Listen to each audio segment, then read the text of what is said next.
சிவபெருமானுக்கு எப்போவுமே குங்குமத்தில் அபிஷேகம் பண்ண மாட்டா. நீங்கள் எல்லோரும் நோட் பண்ணி பாருங்களேன். விபூதி அபிஷேகம் பண்ணுவாள்.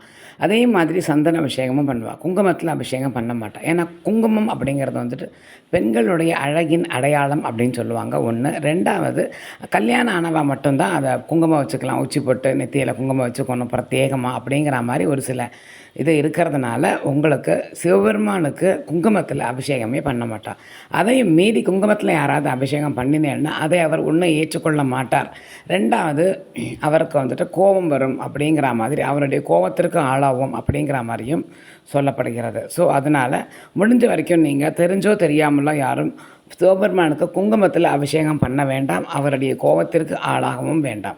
விபூதி அபிஷேகம் பண்ணிட்டு நெத்தியில் அழகாக நன்னா வேண்டிட்டு திருநீர் இட்டுண்டேனாக்கா விபூதி ரொம்ப விசேஷம், ரொம்ப நன்னா இருப்பேன். அவர் சந்தோஷப்பட்டு எல்லாத்தையும் நமக்கு கொடுப்பார்.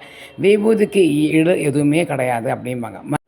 குங்குமங்கிறது மஞ்சள்லேருந்து உண்டாக்குறா இல்லையா, அதனால் மஞ்சள் அபிஷேகமும் அவருக்கு ஆகாது.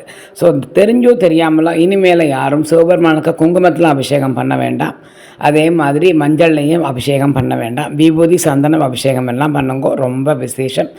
இந்த அபிஷேகங்களை பண்ணி நம்ம தெரியாமல் பண்ணியுமே அவருடைய கோபத்திற்கு நம்ம ஆளாக வேண்டாம். அதனால் அதை பார்த்துக்கோங்க.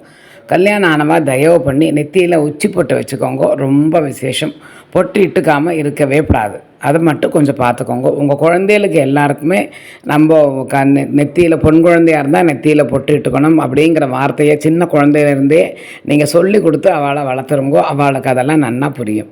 அதெல்லாம் கண்டுக்காமல் நம்ம இருந்தால் தான் அதுகளுக்கு பெரியவளானவொன்று பொட்டு இட்டுக்கோன்னு சொன்னால் ஒரு சில பேருக்கு இப்போ கோபம் வருது.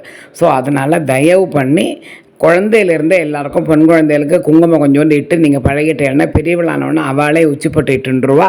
அவளுக்கே எல்லாமே தெரிஞ்சு போயிடும். ஸோ குழந்தையில நல்லபடியாக வழங்கும். சிவனுக்கு பிரத்யேகம் இந்த அபிஷேகம் பண்ணுறத இத்தனை நாளே பண்ணியாச்சுனாலும் பரவாயில்ல, இனிமேல் நீங்கள் பண்ண வேண்டாம். அதை நீங்கள் பார்த்துக்கோங்க. சரியா?